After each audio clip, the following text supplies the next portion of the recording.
Hello les amis, aujourd'hui on se retrouve pour une nouvelle vidéo dans laquelle je vais tester la dernière séance bras de Chris Bumstead.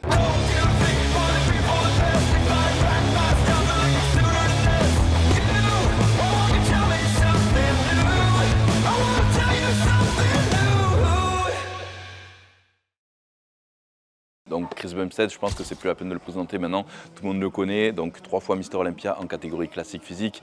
Il a plus de 10 millions d'abonnés sur les réseaux sociaux, donc c'est vraiment énorme. C'est un gars vraiment super sympa, il a un physique de fou et il est en ce moment préparé par le célèbre Annie Rambod. Donc il a décidé de se faire préparer par ce légendaire coach des stars de bodybuilding qui a notamment préparé le 7 fois Mister Olympia Phil Heath, aussi Jay Cutler, Jeremy Bundia aussi à l'époque où il a gagné 4 fois le Mister Olympia en catégorie men's physique. Donc il a décidé de prendre Annie Rambod. Et Annie Rambod, sa méthode en gros, c'est le FST7, la méthode qu'il aurait mis en place qui permettrait d'augmenter encore plus son volume musculaire. Alors FST7, ça veut dire quoi? Ça veut dire en anglais fascia, stretching, training et 7 pour 7. Il y a 7 séries du coup en fin de training. Donc ça voudrait dire que en fait, il y a une membrane élastique qui recouvre nos fibres musculaires et cette méthode permettrait d'agrandir, d'étirer cette membrane et du coup de laisser place à plus de volume musculaire. Donc je vous expliquerai un peu plus en détail sa méthode dans l'entraînement. Généralement, on fait ça souvent en fin de training. Donc forcément, maintenant que Chris est préparé par Annie Rambod, il met un petit peu en avant aussi sa méthode et du coup, on va tester tout ça dans cette séance bras. Donc c'est parti. Alors avant, un petit big shot quand même aussi parce que le big shot, ça va m'accroître un petit peu aussi ma congestion. Donc bien utile et puis hop, en ce moment j'en ai bien besoin aussi parce que les nuits sont courtes. Allez, c'est parti pour ce training bras à la Chris Bumstead. Let's go.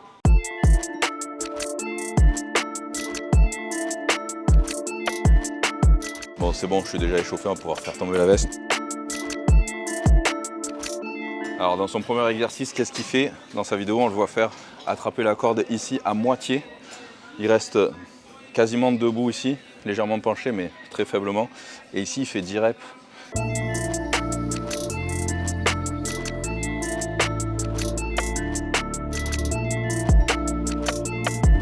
Et là ensuite il prend la corde ici tout au bout, il se penche un peu. Et 10 reps à nouveau.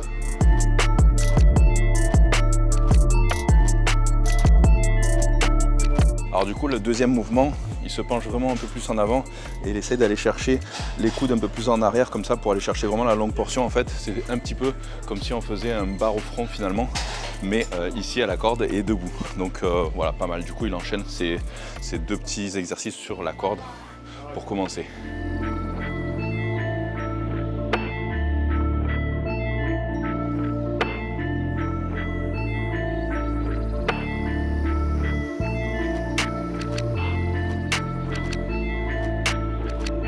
Voilà, on fait vraiment une pré-fatigue hein, finalement. On voit qu'il commence par un exercice d'isolation. C'est pas mal. Moi j'aime bien aussi commencer certaines séances par les exercices d'isolation, notamment surtout sur les pecs, comme je vous ai montré dans certaines vidéos. Là c'est vrai que ouais, c'est pas mal. Donc au moins 4 séries de chaque.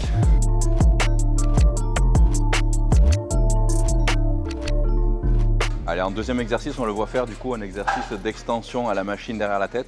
Alors j'ai pas exactement la même machine ici, mais elle se rapproche quand même. Et en plus celle-là, franchement, c'est les machines hoist et qui se déplacent en même temps que le mouvement. Donc c'est vrai qu'on m'a demandé quel était l'intérêt de ces machines. Donc je vous en ai montré pas mal, que ce soit même pour le dos, ici, pour les biceps, etc., pour les pecs. C'est vachement sympa. En fait, ça accompagne vraiment le mouvement, justement dans sa partie la plus compliquée aussi. Et ça va un peu plus dans le mouvement, disons, plus naturel. C'est un mouvement un peu plus naturel et je trouve que c'est vraiment pas mal. Ça accompagne vraiment bien. Donc c'est à peu près la même machine, sauf que là, elle se déplace légèrement. Elle est même mieux celle-là, je pense, que celle qu'il utilise.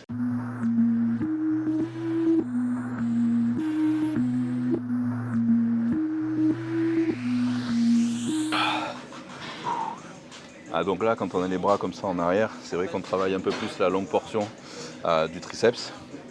Donc c'est vrai que j'aime bien ces machines, c'est pas mal. Parce qu'à la corde derrière la tête, je trouve que c'est pas une position super confortable. Donc à la machine, c'est vraiment pas mal. Et puis moi, tout ce qui est barre au front, j'aime beaucoup moins aussi. Parce que barre au front allongé sur le dos, ça me tire un peu au niveau des épaules. Ce genre de machine, c'est vraiment top. Alors c'est vrai que je suis étonné qu'ils ne fassent pas de séance bras en superset, c'est-à-dire qu'on enchaîne biceps, triceps. En plus pour augmenter cette congestion recherchée par la méthode FST7, donc je reparlerai tout à l'heure.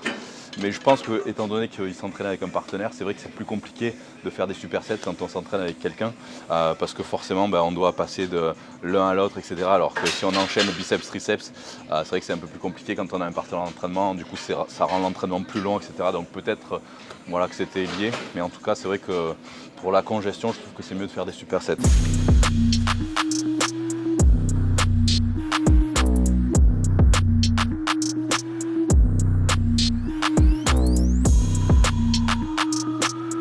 L'avantage aussi de cette machine par rapport à celle qu'il utilise dans la vidéo, c'est que là, ici, quand on est là, lui, il ne peut pas faire autrement que de garder un mouvement ici au niveau des poignets fixe.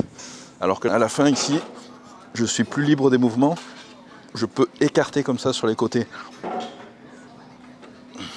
Et ce qui fait que j'ai une contraction ici des triceps qui est meilleure que si j'étais uniquement ici, où je serais vraiment plus, voilà, un peu contraint finalement. Donc là, j'ai moins de contraintes avec cette machine-là, et je peux aller vraiment plus sur les côtés, comme si j'avais une corde finalement.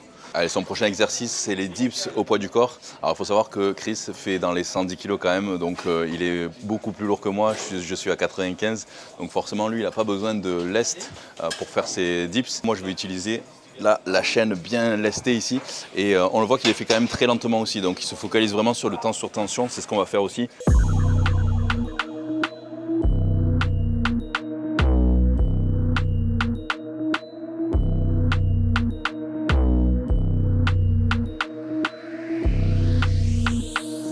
Quand on les fait très lentement, c'est dur. Je privilégie vraiment souvent le temps sous tension quand même malgré tout. Donc faut pas hésiter à faire les mouvements très lentement. Allez, on passe enfin aux biceps. Donc c'est vrai que moi je fais l'inverse. Je commence d'abord par les biceps, généralement mes séances bras, et ensuite par les triceps, où moi je travaille aussi beaucoup en superset. Si les biceps sont un point faible pour vous, il vaut mieux commencer votre séance par les biceps. Curl au pupitre à la machine. Donc c'est parti.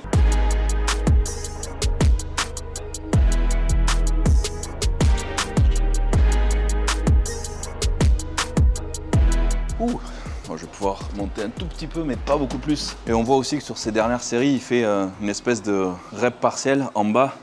Donc il fait ici, donc c'est 8 à 10 reps à peu près. Et ensuite, il marque une pause comme ça ici en bas du mouvement, là, mais sans relâcher complètement ici la machine. Donc il faut garder juste une toute petite flexion ici. Et donc en fait, les muscles restent en tension. Donc là, pendant 5 secondes, il reste en tension ici. Et il continue un max de reps. Donc ça, c'est les répétitions partielles. Donc c'est une technique d'intensification de l'entraînement. C'est-à-dire que sur la dernière série de l'exercice, généralement, on va à l'échec. On se repose entre 5 et 7 secondes. Donc vraiment très courte, et on essaye de faire le maximum de reps. Donc généralement on arrive à en faire encore 5, mais pas plus. Et là, ça nous achève. Donc là, je vais le refaire correctement, mais je vais enlever un petit peu de poids parce que sinon je ne vais pas réussir à le faire correctement.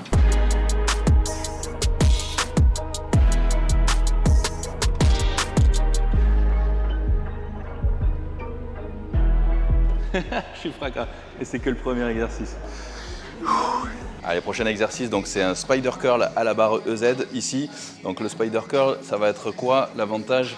Donc on va être ici, là on doit essayer de ne pas bouger le coude, ou peut-être légèrement le monter en fin de mouvement, mais pas plus. Et là ici, on est en étirement. Alors on ne va pas non plus aller chercher à complètement lâcher le bras, on essaye de garder une toute petite tension ici. Hop, et là on contracte bien ici. Donc là, qu'est-ce qu'on va faire avec le spider curl? On va surtout travailler le brachial antérieur et le biceps brachial aussi. Le brachial antérieur, en fait, c'est utile pour développer le pic du biceps finalement, parce que ça va pousser justement le muscle biceps du coup vers le haut et développer un pic du biceps voilà, assez intéressant. Pour développer encore plus le brachial antérieur, ce qu'on peut faire aussi, c'est le spider curl aux haltères et le faire en prise marteau ici et tourner à la fin. C'est pas mal aussi.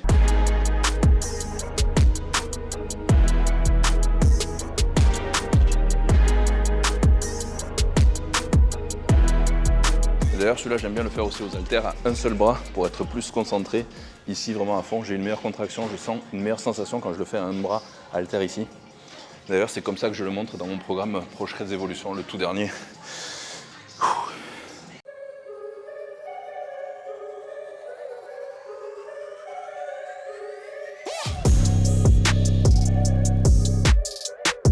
Bon, prochain exercice, ça va être du curl ici, mais en isométrie là-haut. Donc là, j'ai pris les 16, mais je suis pas sûr d'y arriver. Donc on est ici, on garde un bras ici contracté.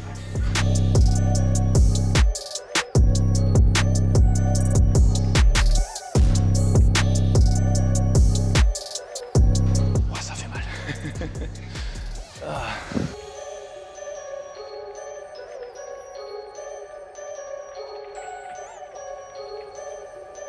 Oh, la difficulté, c'est vraiment de ne pas craquer. Alors dans sa vidéo, je crois avoir vu qu'il utilisait les 45 pounds. Alors 45 pounds en kilos, c'est bien 20 kilos. Donc je vais quand même tester 20 kilos comme il fait dans la vidéo.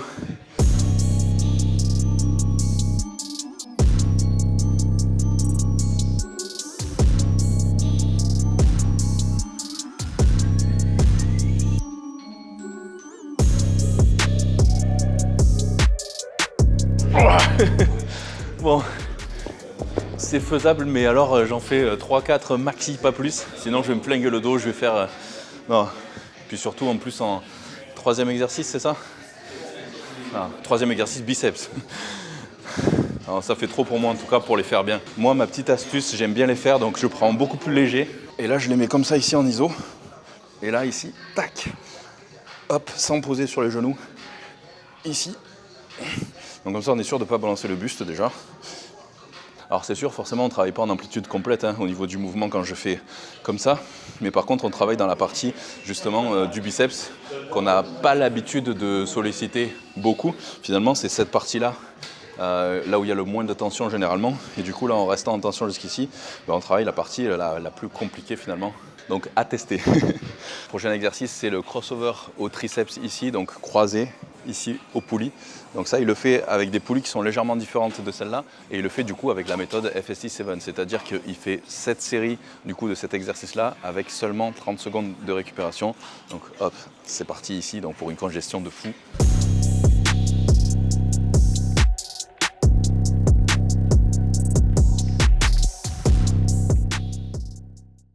Allez, 30 secondes de repos et c'est reparti.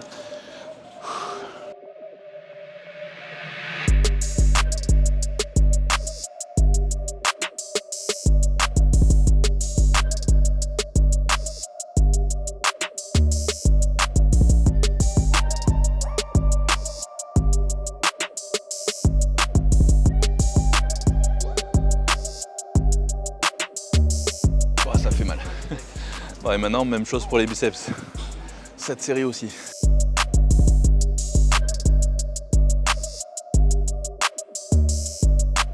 Donc pareil, ces poulies à lui, elles sont légèrement plus rapprochées. C'est pour ça que moi, je m'avance un petit peu plus.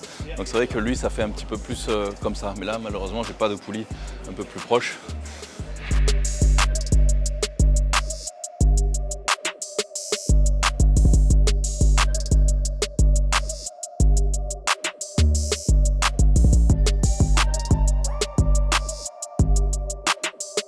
Mais c'est pas fini les amis, parce que dans sa méthode, à la fin de ces 7 séries, il fait du maintien ici en posing. Donc pendant quelques secondes, en contraction maximale ici. Donc ça fait partie du training aussi. Donc quelques secondes. Même des fois, il le fait entre chaque série, mais là, franchement, si vous faites ça entre chaque série pendant les 7 fois, vous êtes vraiment très fort.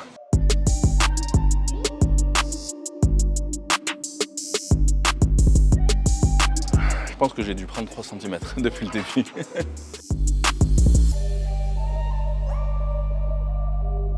Bon, séance finie les amis, je pense que là, bonne congestion. Bon allez, après ma séance, comme d'habitude, c'est mes 5 grammes de créatine ici, tac, et 10 grammes de glutamine. Bah, sinon, bonne séance les amis. Alors c'est vrai que FST7, ça paraît être une méthode de fou furieux. En fait, finalement, c'est ni plus ni moins une méthode de congestion comme il pourrait y en avoir plein d'autres.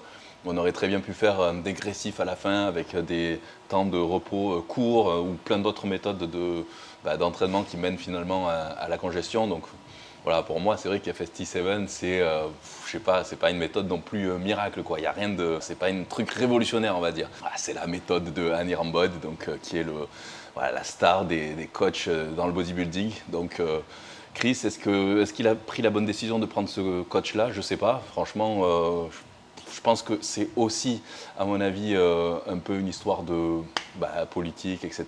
Et puis d'exposition aussi. Mais bon, je pense qu'il n'a pas besoin de ça quand même. Chris, avec ses 10 millions d'abonnés, avec son expérience aussi, quand on est pro, on n'a pas forcément aussi besoin de coach, parce qu'on est censé quand même se connaître soi-même mieux que n'importe qui. Mais voilà, je pense que c'est avant tout aussi politique, parce que il a préparé les meilleurs, il a préparé les Mister Olympia, etc. Et puis que pour décrocher son 4e titre de Mister Olympia en classique physique, là, il faut mettre vraiment les bouchées doubles, parce qu'il y a de la sacrée concurrence qui arrive derrière. Je pense qu'il a besoin plutôt d'un accompagnement dans sa préparation mentale pour vraiment affronter la compétition justement sur les dernières semaines au Mister Olympia Orlando. Il avait fait son discours du coup quand il avait gagné, il s'était effondré et tout ça, et il avait vraiment dit que les 2 dernières semaines avant sa compétition, il avait vraiment envie de tout arrêter, qu'il s'est retrouvé plusieurs fois dans son bain à chialer, etc. Et c'est vrai qu'effectivement, une préparation de compétition, quand on pousse son corps à l'extrême, les dernières semaines, on a vraiment envie d'arrêter. Ça m'était arrivé moi aussi, évidemment, où on a envie de tout plaquer, tout lâcher, tellement la diète est difficile, l'entraînement est dur, qu'on a la tête qui tourne tout le temps, qu'on est fatigué, qu'on est sur les dents, etc. Et c'est vrai qu'on a parfois besoin effectivement de quelqu'un qui continue à nous pousser vers le haut, qui continue justement à ce qu'on lâche rien. Donc c'est plus dans cet esprit-là, je pense qu'il en a eu besoin, et effectivement, je pense qu'il a fait le bon choix pour ça en tout cas. Donc voilà, en tout cas, je lui souhaite de décrocher son 4e titre, et puis après de se reposer un petit peu quand même, parce qu'il a eu pas mal de problèmes de santé, et déjà à 27-28 ans, franchement, je me dis qu'il a déjà atteint vraiment le Graal du Graal, et avec ses 10 millions d'abonnés, même si demain il prenait sa retraite et qu'il arrêtait la compétition, je pense qu'il n'aurait aucun problème de toute façon pour continuer à partager sur ses réseaux sociaux, que les gens continueraient à le suivre, parce que c'est un mec qui est super cool, qui est humble, qui partage vraiment tout avec passion. Et quoi qu'il arrive, les gens continueront à le suivre et l'aimer, même s'il ne concourt plus. Donc voilà, je sais pas, dites-moi ce que vous en pensez en tout cas dans les commentaires. Mais voilà, j'espère que cette petite vidéo vous aura plu. En tout cas, n'oubliez pas de vous abonner à la chaîne si ce n'est pas encore fait. Partagez aussi un maximum. Un like aussi, ça fait toujours plaisir, ça soutient la chaîne. Et puis aussi, n'oubliez pas d'aller checker mon site si vous voulez un petit peu plus de détails, savoir vraiment comment faire votre prise de masse de la façon la mieux possible. Vous avez mon programme ProMass pour ça, ou mon Classic Bis pour les pratiquants les plus avancés. Et si vous voulez vraiment avoir une formation complète sur la sèche et savoir comment justement sécher, comment réajuster vos calories, choisir votre training en fonction aussi de votre emploi du temps, etc., de votre morphologie, tout ça, allez checker le ProShreds Evolution, ça c'est ma dernière formation. Donc voilà les amis, je vous dis à très très vite, et surtout ne lâchez rien.